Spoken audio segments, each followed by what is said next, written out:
ಜೀವನದಲ್ಲಿ ಕೆಟ್ಟ ಕೆಲಸ ಮಾಡಿಲ್ಲ ಎಂದು ಸ್ಟೇಟಸ್ ಹಾಕಿದ ಕೆಲವೇ ಗಂಟೆಗಳಲ್ಲಿ ಅಪಘಾತದಲ್ಲಿ 3 ಬಲಿ ಪಡೆದ.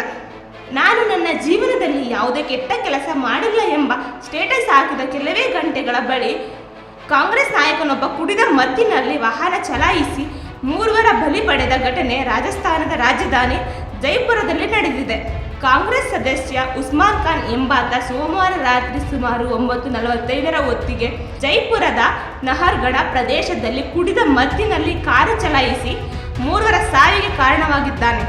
ಕುಡಿದ ಮತ್ತಿನಲ್ಲಿದ್ದ ಉಸ್ಮಾನ್ ಖಾನ್ ಕಿರಿದಾದ ರಸ್ತೆಯಲ್ಲಿ ಕಾರನ್ನು ಅತಿ ವೇಗವಾಗಿ ಚಲಾಯಿಸುತ್ತಾ ಒಂದು ಬೈಕ್ ಮತ್ತು ಸ್ಕೂಟರ್ಗೆ ಡಿಕ್ಕಿ ಹೊಡೆದಿದ್ದು, ಆದರೂ ಕಾರನ್ನು ನಿಲ್ಲಿಸದೆ ಮತ್ತೆ 3 ವಾಹನಗಳಿಗೆ ಕಾರನ್ನು ಗುದ್ದಿದ್ದಾನೆ.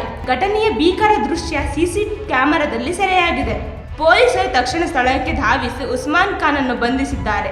ಮೃತಪಟ್ಟವರನ್ನು 50 ವರ್ಷದ ಮಮತಾ, ಅವಧೇಶ್ 37 ವರ್ಷ ಮತ್ತು ವೀರೇಂದ್ರ ಸಿಂಗ್ ಎಂದು ಗುರುತಿಸಿದ್ದಾರೆ.